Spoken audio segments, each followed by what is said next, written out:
El diezmo, una palabra que casi siempre asociamos a una norma religiosa sin más. Pero, ¿y si en realidad fuera algo mucho más grande? ¿Y si fuera la columna vertebral de todo el sistema socioeconómico de una nación entera? Pues bien, hoy vamos a analizarlo justo así, no como una cuestión de fe, sino como un plan financiero súper complejo y, la verdad, bastante ingenioso. Es que la pregunta, si lo piensas, es fascinante. Hoy tenemos impuestos para todo, pero en la antigüedad, sin una IRPF ni nada parecido, ¿cómo se sostenía una sociedad? ¿De dónde salía el dinero para el gobierno, para las fiestas nacionales o para ayudar a la gente que lo necesitaba? La respuesta, ya os la adelanto, nos lleva a un sistema que no veas lo sofisticado que era. Y la respuesta estaba en un sistema que llamaban Maserot. Pero aquí está la clave de todo, la idea más importante. No eran donativos voluntarios que uno daba si quería. No, no. Eran ofrendas obligatorias. Vamos, que eran sus impuestos, ni más ni menos. El sistema que tenían montado para cubrir todas las necesidades de la nación. Venga, para que quede todo claro, vamos a ir por partes. Primero veremos las bases del sistema. ¿De dónde sale todo esto?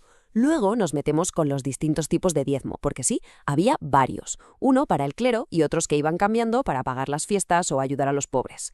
Después veremos cómo se aseguraban de que nadie hiciera trampas. Y para acabar, echaremos un vistazo a cómo se interpretan hoy en día algunos textos clave. Muy bien, pues vamos a ello. Empecemos por el principio, como tiene que ser, porque para entender cómo funcionaba esta especie de hacienda de la antigüedad, tenemos que ir a sus orígenes, a la base sobre la que se montó todo el tinglado. Y fijaos que esto es súper interesante. La idea de dar una décima parte es muy pero que muy anterior a la ley de Moisés.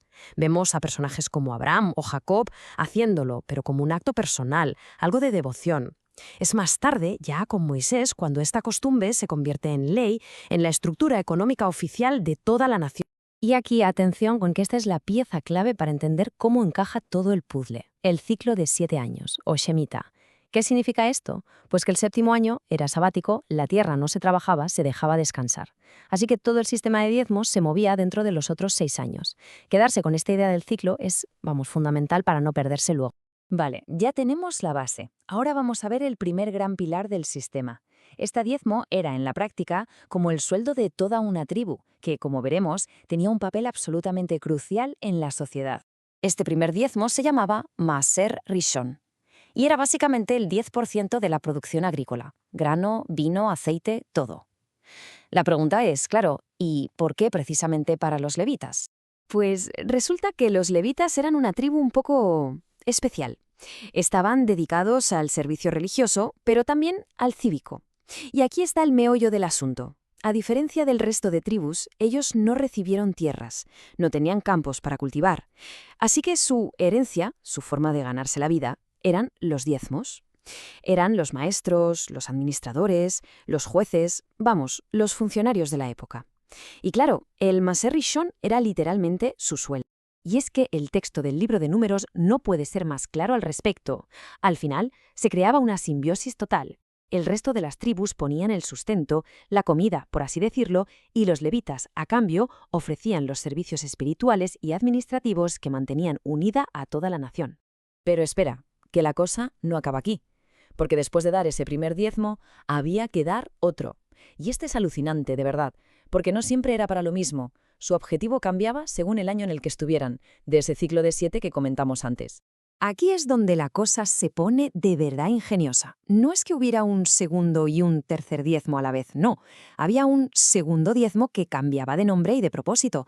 Mira qué fácil. Los años 1, 2, 4 y 5 del ciclo, ese diezmo era el Maaser Seni, y era para fiestas.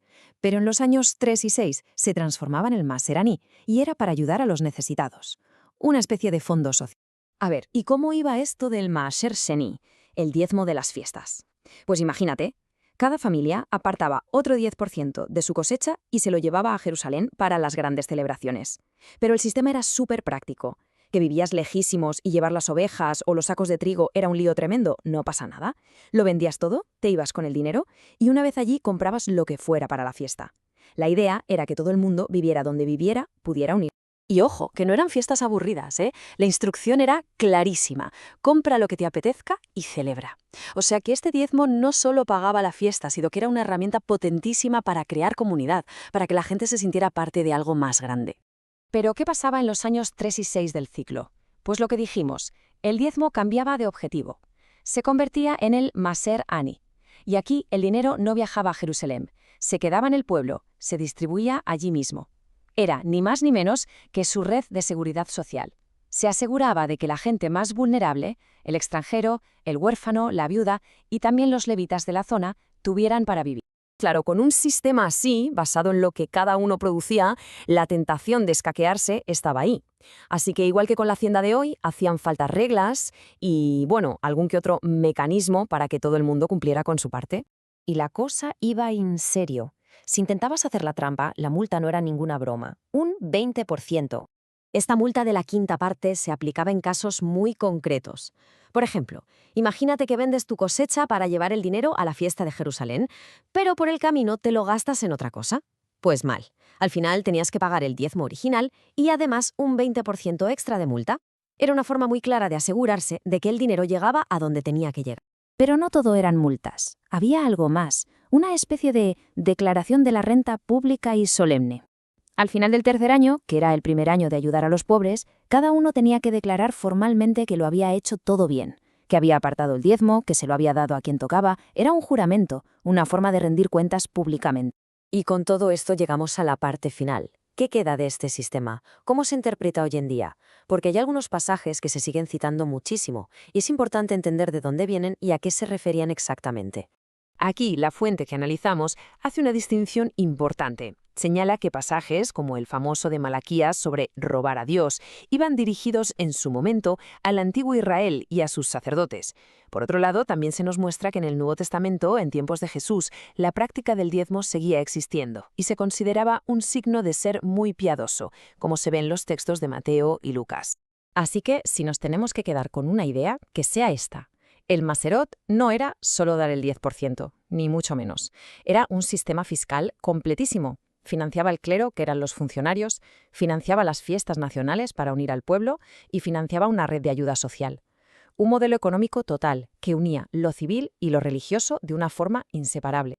La verdad es que, cuando lo miras así, es increíble ver cómo muchos de los principios siguen aquí, ¿verdad? La idea de financiar servicios públicos, de juntarnos para celebrar como comunidad o de tener una red para ayudar a los que peor lo pasan, son cosas que nos suenan mucho hoy en día. Y todo esto, al final, nos lleva a una última reflexión.